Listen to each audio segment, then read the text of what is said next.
You're listening to the Yin and Yang Show, a marketing and sales conversation providing strategic and tactical advice about inbound sales and marketing. And now, here are your hosts, Lindsay Kelly and Brian Signorelli. Well, good morning, everyone. Thank you for joining us again on the Yin and Yang Show. I'm Lindsay, joined as always by my buddy Sig. How you doing, Sig? Hey, Lindsay, how's it going? I'm psyched to see the She Shed in action. This is, I think, the first session that we're recording live with it up and running. Yes. Awesome.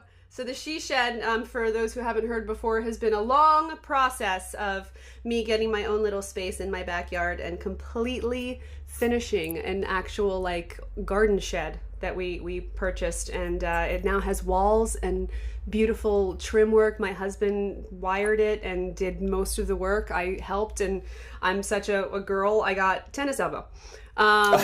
So yeah, it's great. It's because I had a nail gun. It was great. I was like, poof, poof, poof, poof. It was neat. So, but they're amazing. They're amazingly powerful. I mean, the first time I think I used a nail gun was, I don't know, I was probably like 18 or 19 years old or something like that, and they pack a lot of punch. It's like serious business. I could see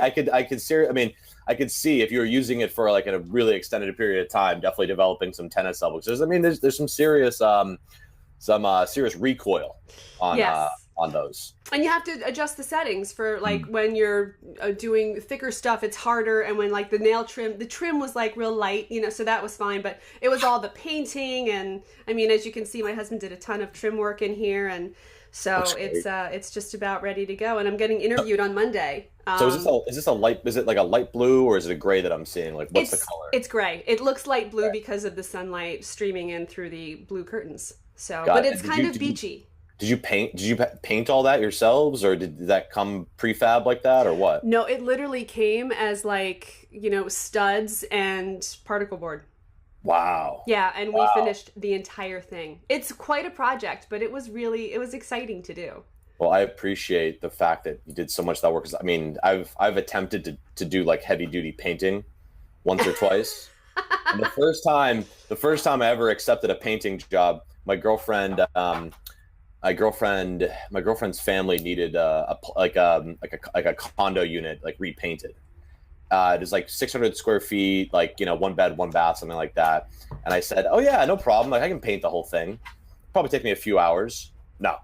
By the time I really understood and appreciated what cutting in means, where basically you're tracing an outline around the entire, all the walls and the nooks and crannies and all that stuff. I think it took me 3 weekends, or maybe two full weekends, all day Saturday, all day Sunday, to actually finish the job. It looked great when it was done, but totally gave me a newfound appreciation and respect for anybody who has the patience to paint themselves or is in the profession of painting, quite frankly. So yeah, and just construction in general. I mean, yes. My husband and I are expert painters now. Little known secret, my husband and I love home projects because he grew up in the construction industry, and now he rides a desk, thank God, and does all the desk work. But it's fun. I'm I'm gonna call HGTV and see if we can get our own She Shed show. I'm telling you, get Joanna Gaines and Joanna and Chip Gaines. I'm sure they have something to say about. Yeah, exactly. I'm sure they have something to say about that place. It's looking great. I know, right? I'd be like, JoJo, come in and make my She Shed even prettier. But yeah, I got all kind. I've got crates that I've painted. I got to hang them up. I got all kinds of stuff. But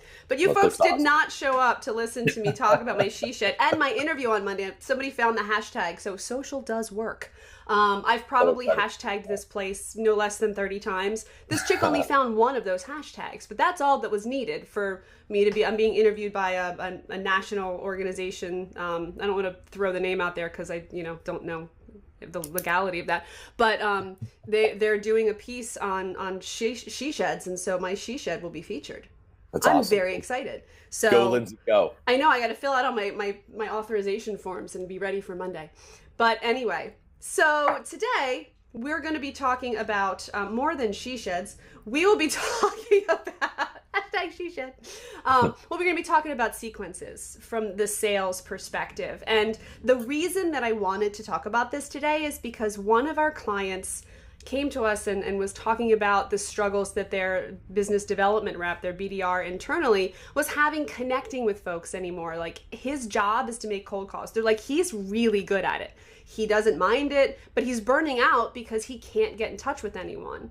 And knowing what they know about HubSpot, they entrench themselves. They learn, they go through all the trainings. They're like, what is this sales pro thing, and can we use it in some way to help this guy with more digital outreach? And I'm like, the heavens have opened and angels are singing, because that's just not a question I always get, but this is one of my kind of forward thinking clients. So what we did was we said, okay, he said, I have like talk tracks and internal documents and things that we've used, and can you take that and use it in some form or fashion? Now, it's a little salesy because it's like a package, like, do you have problems? We can help you. And so it wasn't horrible, but what we were able to do with that was go in and build what is called a sequence. And I want you to talk about the HubSpot sequence, because this is new to me. I literally just finished the sales CRM training. I have not taken the test because I'm terrified I'm going to fail. But I would love for you to explain sequences and the sales pro side.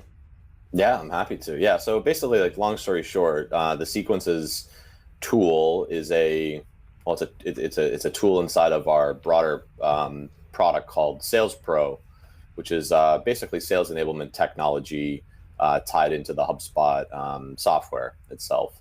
It's $50 a month per user. Has a bunch of other features and functionality. Sequences is one of those features. Basically, what Sequences is it's sales automation. And so what it allows the sales rep to do is basically predetermine a series of follow-up emails that they want to send to a prospect, and have those automatically sent over a defined period of time. So, typically, like for myself, for example, before Sequences existed, when I was a sales rep, I would maybe have a list of 50 people who I had identified as potentially good fit prospects. Usually I had a little bit of a lead intelligence on them to understand how they had interacted with HubSpot's website before, but it still required a human to follow up with them and to maybe start a conversation.